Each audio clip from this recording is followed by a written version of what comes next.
I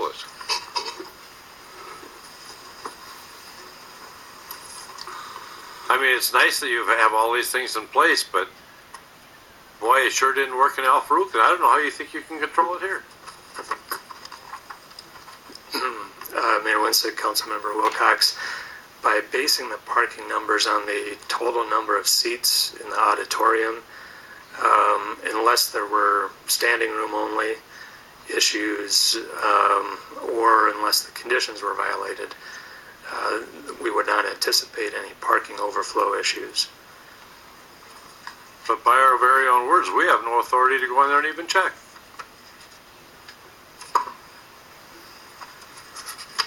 Well, we have found ourselves in a situation that conditions or estimated usages and things like this have been problematic.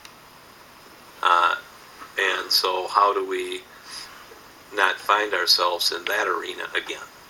And that's, I think, where we're the basis of the questions that I'm hearing. Exactly.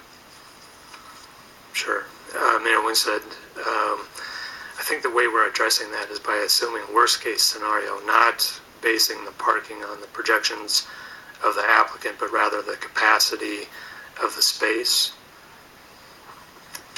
We did that at Al Farouk, and we literally blew it out of the water. Our worst case scenarios were so far, they were so much worse than our worst case scenarios. It was unbelievable. So it's I mean, no reflection on real life church. I would hope that they wouldn't take those same liberties, but to sit here and say that we think we can control this, I think is fiction. well, I think you're framing it incorrectly. I think it would be good if they could be as successful in drawing people to their services, to their Depending if you live in the neighborhood. yeah. I mean, it's I would hope that they would enter into this hoping for that. So, Mr. Manager, did you have? Yeah, Mayor Winston, Councilmember Wilcox, there have been instances that Al Farouk has overflowed and into the neighborhood.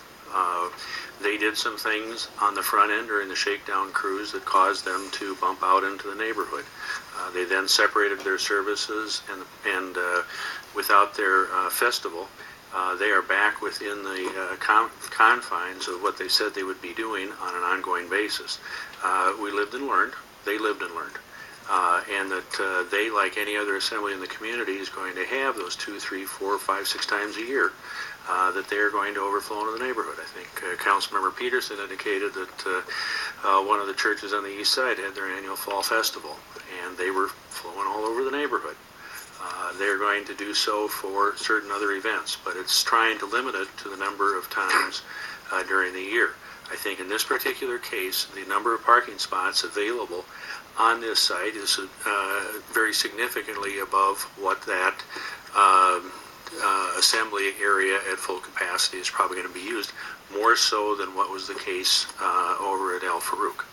But obviously you have a decision to make, but again, it's a conditional use permit within the confines of what is traditional assembly areas, and that's for you to decide. Well, I think it's unrealistic to compare, a one-day festival at a church compared to a several week-long thing during Ramadan, and then to follow up with another week-long event after that. So I don't think you're comparing apples to apples there. And it's the potential that scares me.